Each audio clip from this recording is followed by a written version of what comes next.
In a nice warm day like today, one needs to make a little bit of coffee. And by warm, we mean really freaking cold. Like our merch? Today's episode is almost real time, having cut only spaces that were really very boring and they didn't add to the story. Other than that, this is almost like a live stream. You're going to see things in the sequence that happen the way they happen in our shop. So we hope you enjoy it. If you have a body heater you consider one, this is a must-watch video. Right, it is fast, it is efficient. Here we are selling Keurig. We're not sponsored by them, but sure, send us some. We can check. What the heck was that? That was interesting, wasn't it? Yes, sir. So after we fuel up, we're going to be ready to fight the frigid temperatures outside in North Carolina. Do we have to fight everything? I don't know, but you remember where we came from is about 0 degrees Fahrenheit now. So yeah, and let's not even talk about the wind chill there. So 32 is actually feeling a little bit toasty, to be honest, right? Yeah, it is. Cheers, guys. This is the temperature in our shop. And as you can see, it is just below freezing. Even with the heater on, it's an electric heater, but it doesn't do really a very, very good job bringing the temperature up. As you can see, both the digital and the analog thermometer agree. We're hovering around freezing today in North Carolina, and makes it very, very difficult to work in a cold shop since our shop is the same temperature. For the last hour, while we're in the house getting warmed up and coffee, we have been having this garage heater on that we've used, but it has made only 1 or 2 degrees difference in the temperature of the shop. So we're going to talk today about our main subject, which is this beauty over there, a very, very old Mr. Heater Big Body. The newer ones are red in color. This was the first iteration and it's still going for us. So stick around. This is going to be a very fun video. So the improvement we're going to make is moving the air over and around the big body. We've installed the bracket that helps hold this in place, and it just has these two hooks that go in the back and then another little hook that goes over the front.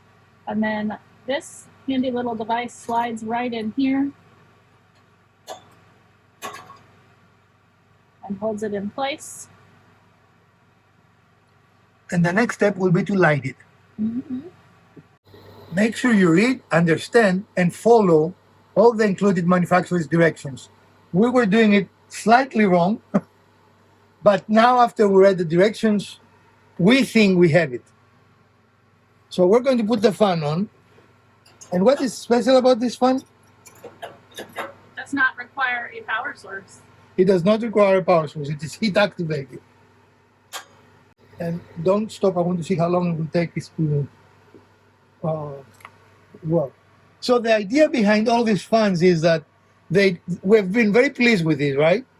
But a lot of the heat it generates moves up and goes away in the wasteland because heat rises. I mean, that's part of it. So this fan is designed to move the heat. And here it is. Doesn't take long, does it? No, it doesn't. So the idea is that this fan is taking this heat and moves it further away, right? So essentially it's going to circulate it and potentially warm the space even faster than we're used to. Right. Okay. That is the idea. Now, why are we doing this video? If you have an uninsulated shop like we do, and you live in an area we didn't think will happen in North Carolina, that you're freezing or below freezing, it is very hard to do any work in your shop unless you have some effective heating method. And as we showed you, that industrial fan over there, which is still on, by the way, is just inefficient to heat this place. And in general, we've been very pleased with the Mr. Body. Mr. Heater Body, I guess. Mr. Heater. Big Body. Big Body. But we have noticed that when we're very close, you burn yourself. And when you're on the other side of the shop, it doesn't feel as warm. I mean, it's good, but it is not the same. So, do you guys even feel it? I can feel it here. Yeah, I can feel it right over here. It's a nice warm breeze. Where before you couldn't feel it there, right? Right. So what Guys, think of this. I think it's kind of neat. No batteries, you don't need power. As long as the body heater works, this works, right? What's it made of? Metal. It is a bimetal. I forget what it is called. I'll find out and I'll put it up here. But the idea is that the temperature difference between the bottom and the top of the metal plate generates electricity. This is the result. And I think it's interesting too and great that the clip that holds the fan to the big buddy is made to, there are different ways of applying it so that you can apply it to different sizes and shapes of the Mr. Heater Big Buddy, because there are different variations. And you don't even need to have a Mr. Heater. You can put that over a stove, like without the clip. right. The adapter is needed to put it on a Mr. Body heater, but So like this might work on a wood stove if Correct. you have that. Okay. and there are other ones that are double, that are more efficient. I mean, if we like that, it might make sense to get a second one or buy a double one, you know. But this is just for us to test, and I think I like it. Well, so far it works. It's I'm just so how quickly excited. is it going to help heat our space? I think I like it. Can you feel it, Elvira? Mrs. DIY says you can feel it. Normally we couldn't feel it there. First, right now I still can see my breath, so it's still pretty cold in here. But yeah, I can feel it. It is very cold in here still, but we just started. So Okay. Are we going to do temperature check? yeah. Okay. The fan is completely silent. The noise you hear in the background is actually our compressor and will stop in a moment or two. Very nice. This little fan is a great addition to a wood stove or any body type heater.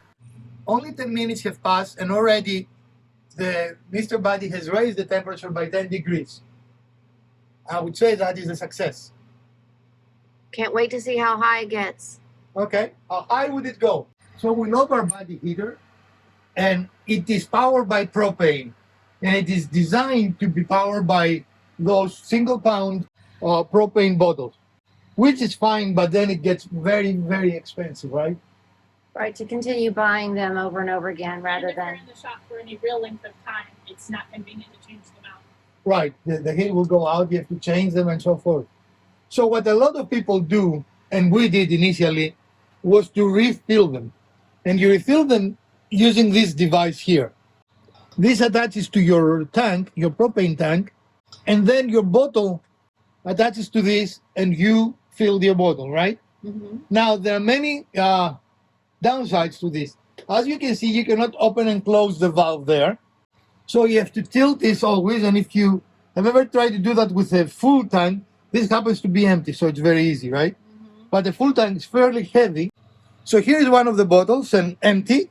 And what you do once you secure this, and I haven't secured it, oh, I did, but I always And forget it reverse is, thread. yeah. Reverse thread. And now you see here, I cannot even thread it because the bottle's in the way, right? So now I have to bring it to the edge of the world. Make sure I don't dump the propane tank all over the place and create an explosion. Thread it. Now you're. Oh. Now you're opening it. Make sure you don't undo it. Oh, I know. It has to go more that way. Open the door. Sorry. And you can see the problem, right? You can smell the problem. Yeah. This is awkward. And now still you will have to lift this, you know, and so it is problematic, right? We did not like this approach, but we did use it for a little bit. And if you see our bottles, they have numbers here. And we wrote these numbers because we found out that the bottles are different weights. Mhm. And you can overfill them and you don't want to overfill them.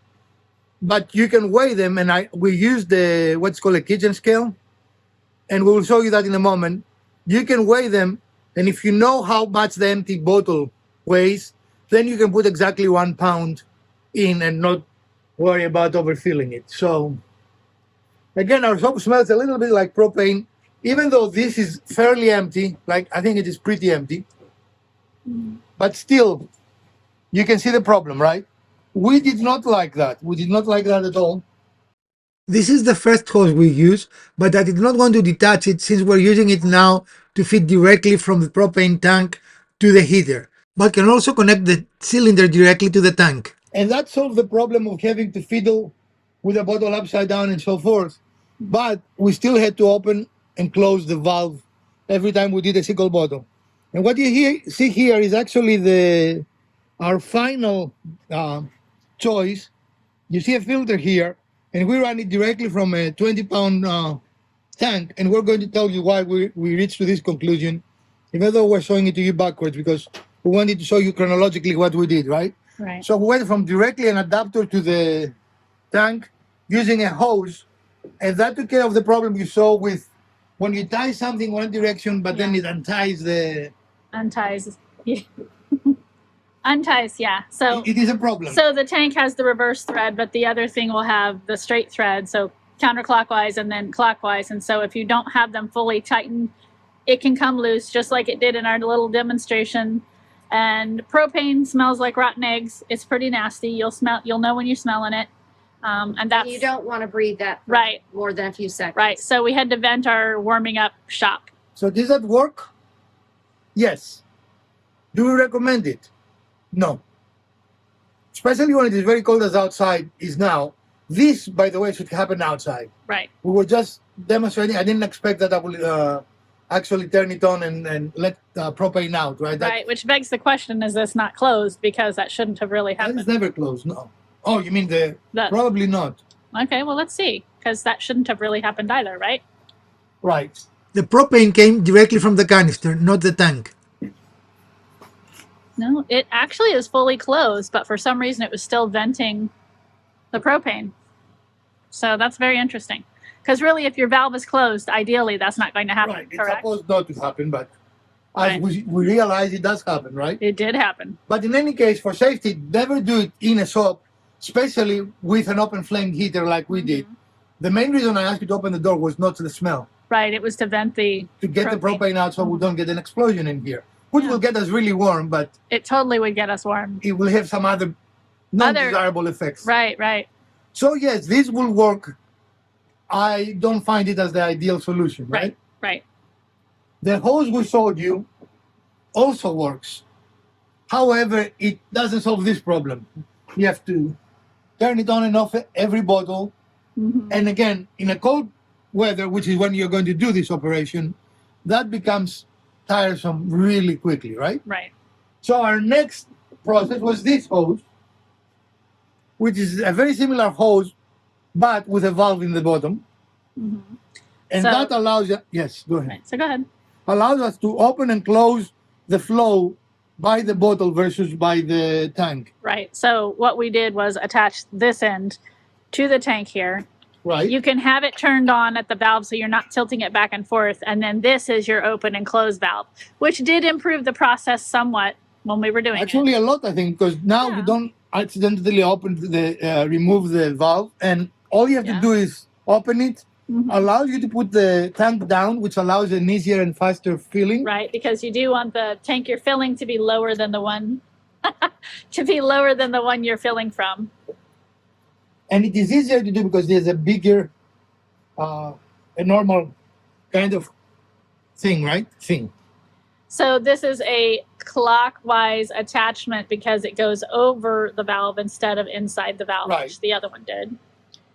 And now you can open and close this valve and have a very safe transfer. And now, you simply remove it, and you see it's almost one-handed if your hands are not frozen. Yeah. And we found that much better. Yeah. You can do it with your gloves on. It is a better solution Or if you're a planner, you can do it before it gets super cold. if you have a 100 of them. Yeah. And we have plenty, but I didn't really like it. So this was our preferred method for, I think, 2 seasons. We did it like that for 2 seasons until this season. Okay. And this season, we moved to this process. And I'm a fan of this one. You are? Yes. I didn't know you were a fan. I thought you were a human. I'm a fan of this process because you hook it up once and this tank will last you a very long time. So here we are. We're almost, I can't believe I said that. We're almost to 44 degrees. No, sorry. That's going to be 48 degrees. And after we opened the door for a few minutes. That's after we had to open and vent the shop. And it has been maybe 20 minutes since we started, so. Yeah. So it's doing pretty good. Okay, so when you buy these little tanks, they come with a plastic cap, which you need to unscrew. But they don't provide really any sort of safety or plug. It's just minimal. So we have upgraded to these brass caps, which are both threaded and they have a flange. Mm-hmm. And the idea is that when we refill them, it provides a more positive lock, just in case there's any sort of leakage with the valve in there. And this way we also know that we have refilled these tanks. And then if we have the black on, it's either a brand new one that we have purchased, or we've put the cap back on just to protect the valve a little bit on an empty. So we were interested to find that there are accessories for our Mr. Heater Big Buddy. And this one's very interesting. It does come with color instructions, very detailed instructions telling you how to fit it to your heater, but also how to fit it for different models of the heater. And I don't think many people know this type of thing exists. So do some research and see what you can find for your heater so that you can maximize the heating output of your gas heater, whichever one it is. It does come with other additional detail instructions. This one's called a heat-powered stove fan. And this little booklet has instructions in different languages. We opted for the English. And it also gives you a suggestion of, how warm you can bring it, what it can withstand. Right, and then also showing, as we mentioned earlier, that you can use it on a wood stove. Yeah, there's an option for that. So we're trying to use a digital thermometer to show you how hot the stove is getting, but these have all been outside in our shop, and they're all frozen, and none of them want to work. They refuse to work. So maybe we just need to hold it like in front of the fan for a little bit to warm it up. Maybe And it's too then- cold. Yeah, and then we'll be able to say, hey, it's actually warm. What is our limit? Our limit is 653 degrees Fahrenheit. We are in Celsius, so let's Fahrenheit it. We're at 451, so we're still within Within the range of the fan. yeah. And when we said there's a limit, apparently you're supposed to remove the fan mechanism if you're exceeding those temperatures, like on a stove. Right, because I think it will melt the cables. Right. So you see where the pointer is, right? Yep. On the fan. So that's where I'm taking the temperature. And if we're on the fan itself, it's actually lower. Mm-hmm. And part of it is because this is actually moving the air away, right? And how much is the surface of this? High. It exceeds the temperature of the device. So we are within our limits, and it's a good idea. What did we say? 650 something. Okay. So I would say every few minutes, check it. Yeah, just monitor it. Make sure you're not gonna melt your fan or something. And I check all our devices, and this one could not work because it gets no batteries. So that is not a hit. But those two have batteries, as this one. And that one we've actually replaced with brand new batteries. Right. So we could make it functional.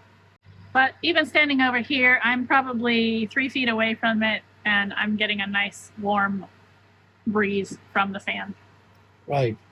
It's important to know that because it is so resilient with those very high temperatures, and we've just demonstrated how high it can get, and even higher, it's very important to remember never to touch the fan until it completely cools down. Your stove or your fan, your Big Buddy or your heater is completely off, and keep it away from children and pets.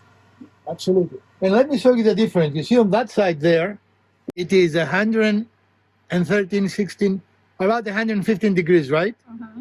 And if we go in the same area there, you see how effective that little heater, the little fan is, right? Yeah. And there is no way to measure the air per se, but we can feel it. Where in the past we could not feel it in this distance. Right.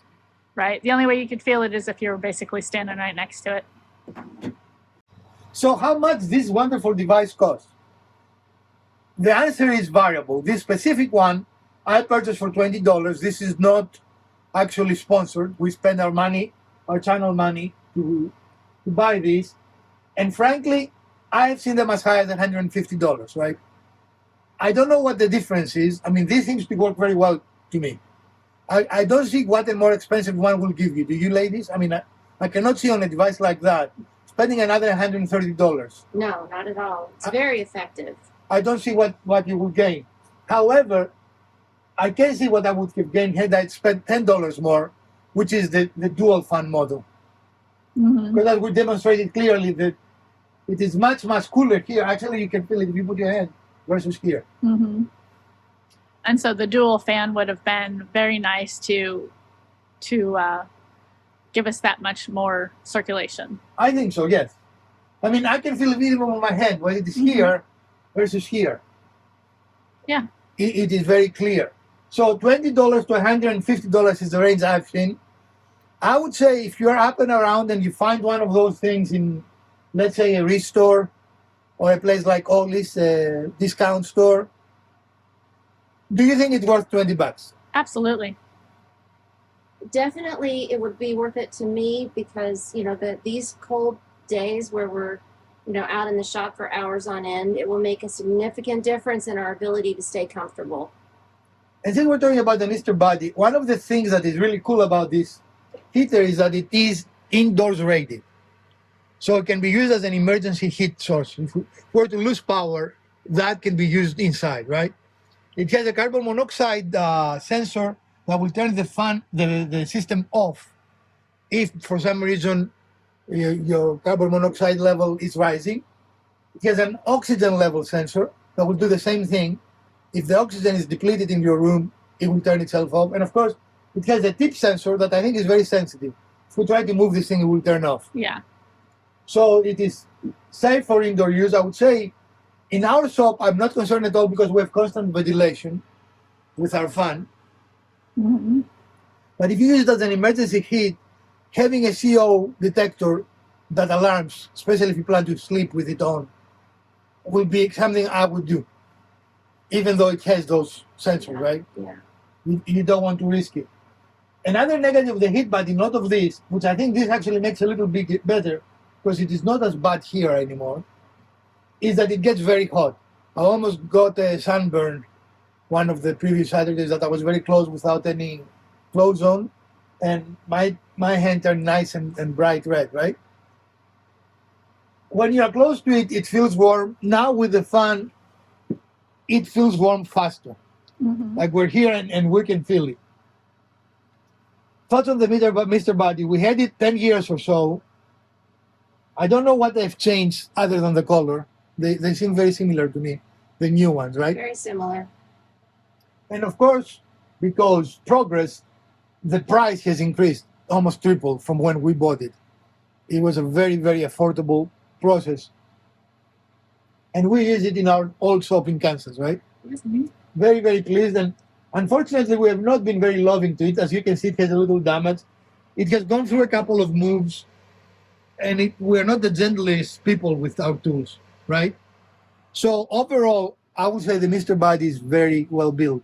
Yeah. I'm definitely. very pleased with that machine. And reliable. And if you really want to stay in your shop the whole weekend without worrying about anything, you can actually attach 2 propane tanks to this. So you're going to have 40 pounds of propane. You can stay here the whole weekend and be very toasty.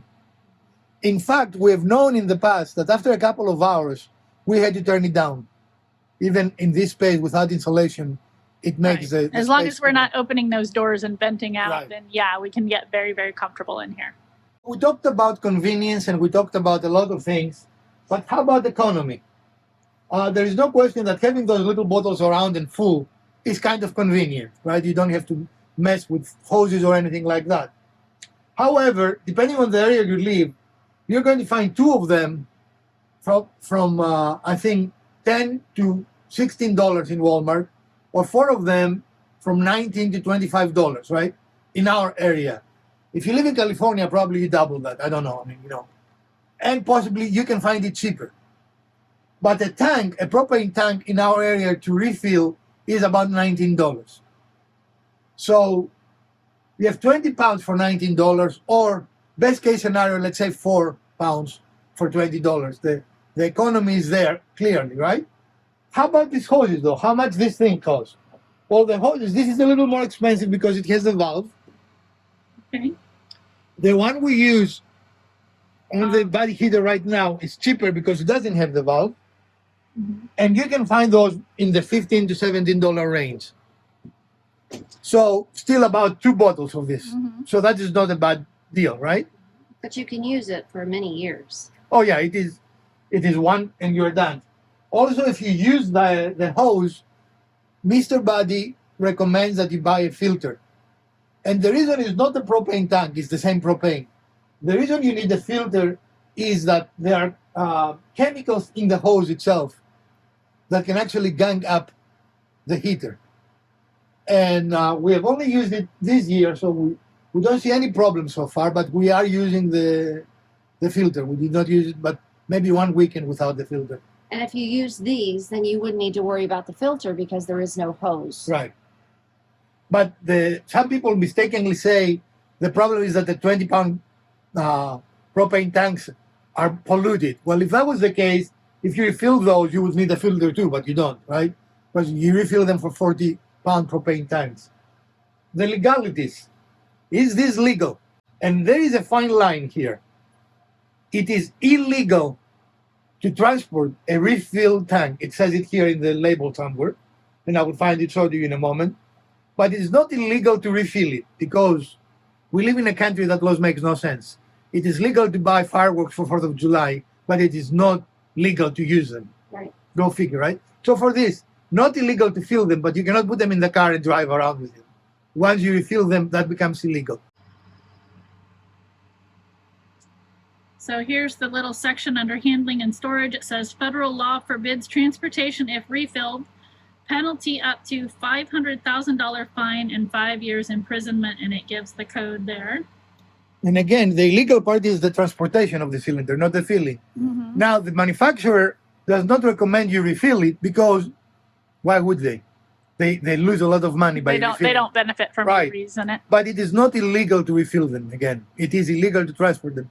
So we have not taken them out of our property since we refill them. And I wouldn't, to be honest, right? It doesn't make it worth the risk. Anything else we forgot, ladies? So we wanted to go over this a little bit more because on our heater itself, we started showing you how to install and it wasn't working for us. And so we actually had to go back to the directions and show a little bit better about what we're supposed to do because it's actually, these have to be in here in this one for our particular model. Now again, to go over this particular thing, it says we have different style heaters, and we originally thought it was going to be installed like this. You can see that these are straight, and we ended up having to do it like this, as I just showed you. But we've also discovered that I think we need to come down one more bar because it says third crossbar.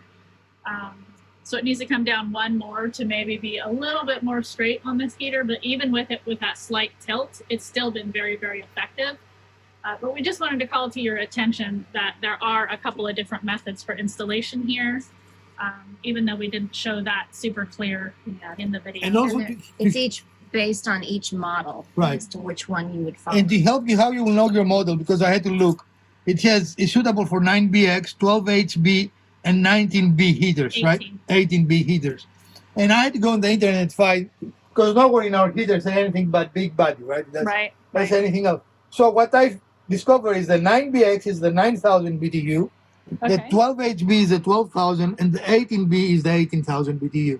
Okay. Which makes it, if it is the single one, it is a small body, and that is the 9,000 BTU. Okay. Then the middle one is the 12,000, and we have the big body, which is the 18,000, right? Okay. So the easiest way, if you don't know what heater you have, I knew, for example, this is 18,000 because it was in the box. When you buy it, your body heater will say, and possibly somewhere in the directions. Maybe we need to start reading directions, guys, right? Is that the takeaway from today's episode? Why would we Read do the that? instructions. But anyway, getting it installed correctly under the correct thing really makes that secure, and it's holding it in place. And easier to install without Yeah. needing a lot of force when we try Right, to do right, it. right. And by the way, we saw you early in the video, we were trying to modify it to work. Don't do that. Don't do that. it works fine if you read the directions. Right. And you know which way you're supposed to do it. But overall, it has worked very well. And as I said, now we know we made a mistake. It needs to come down. I was looking at it being tilted, and I said, well, that doesn't seem to make a lot of sense. And as we were looking more at the details, we just did it wrong. Mm-hmm. Because you can see if you bring it one more down, it will actually go straight. Yep. Because here there is a curve. A radius on the... A curve to that grill. To the grill, so... Okay. So how long have we been in the shop? Maybe 30, 40 minutes with the door open for a portion of that. Yeah, so now we're at around 52 degrees, which is pretty decent for about a half hour's time in here. And again, with that slight venting that we had to do. And to put it in perspective, the electric heater in full in an hour raised it 2 degrees. Oh, wow. So we reached the end of a very cold outside, but reasonable in our shop even after only an hour, thanks to the Mr. Buddy heater. And after an hour, let's see our temperatures. It is at 388 degrees, which remains safe for the operation of this fan. If I remember correctly, 600 when you need to remove it. Mm-hmm. Which also means, I guess, you need to have a glove or something that is temperature resistant so you can remove it, because this is, let's see, I didn't know, it's 155 degrees. I wouldn't touch it. No, you shouldn't. You know, that would burn you. So we hope you enjoyed this episode. Unfortunately, it was too cold for us to do a build, and we apologize for that. But we thought this was very interesting because in the future, if it's so cold, we'll just account in our time to heat the shop first, right? Or may even buy a second Mr. Buddy heater, and then we'll have all the heat we need. Or just a second fan. Or just a second fan. It will be interesting to see when we actually put it down. I bet you will make a big difference. Because now it goes like that, but we still feel it. Imagine if it goes like this, right? I bet you will make a much more improved situation. Much more better. Much more better, yes. Well, final thoughts. I'm pleased with this purchase, Mrs. DIY. Oh yeah, I would say buy it, buy it, buy it. 3 buys from Mrs. DIY. Elpida? 5 thumbs up from Elpida. Definitely, I'm pleased, and very uniquely for me, I am kind of regretting not spending the extra $10 and have the 2-bladed one. And I might do that. I might even buy another one, or just buy a 2-bladed one and use that for another purpose, like the fireplace or something. I'm regretting we didn't buy this years ago. To be honest, I didn't know this existed years ago. So I did, but it just never occurred to me. But anyway, if you enjoyed this episode and you found value to it, it will help our channel if you give us a thumbs up. Also, I'm going to put that in our Amazon store. If you buy it through our link, we get a small commission from Amazon. It costs you no extra money, and you show your support to the channel. So if you do that, we want to thank you for doing that. From Professor DIY, Mrs. DIY, and Elpida, let's stay warm together.